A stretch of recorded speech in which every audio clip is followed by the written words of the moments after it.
مردی عاشق زن شد. بعد از این زن یکی از روزها عمل جنسی طلب کرد، مثل طلب زلیخا از یوسف.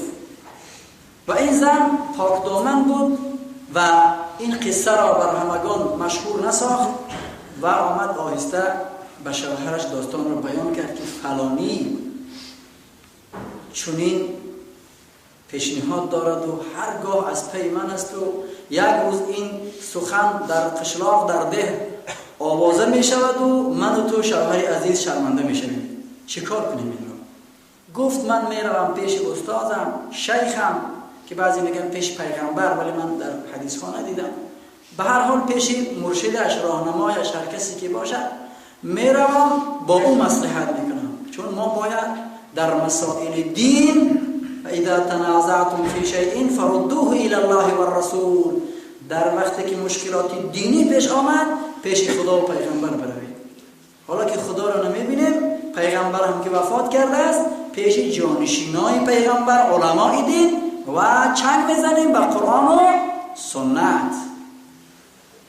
آمدن پیش همون شیخ هرکی که باشد صحبت رو بیان کردن. گفت بله شما آهسته و پنهانی به همسرتون بگو به این مرد زانی بگوید به یک شرط من با تو نزدیکی میکنم، حتی شوهرم رو رها میکنم و با تو زندگی میکنم، به یک شرط که تو انسان بی نماز ناپاکی بدبختی تو نمازخوان شدی. 1 ماه تا 2 ماه 5 وقت به قضا به ترک در مسجد از پشت داملای با تقوا نماز میخوانی و موعظه هاشم گوش میکنی.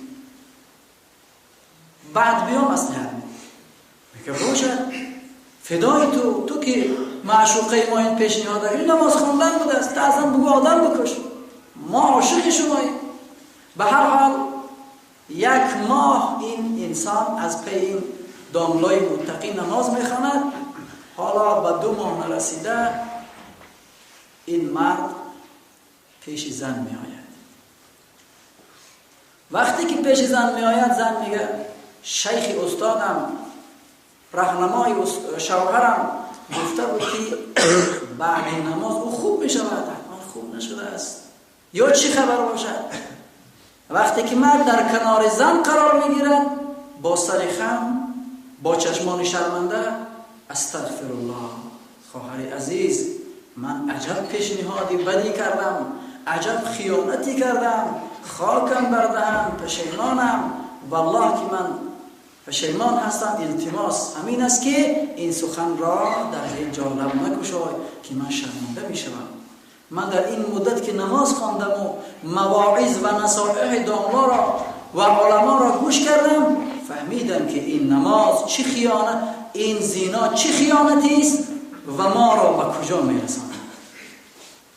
بنابراین استغفر الله کنان بخشش خواهان این مرد از پیش این زن بیرون می شود.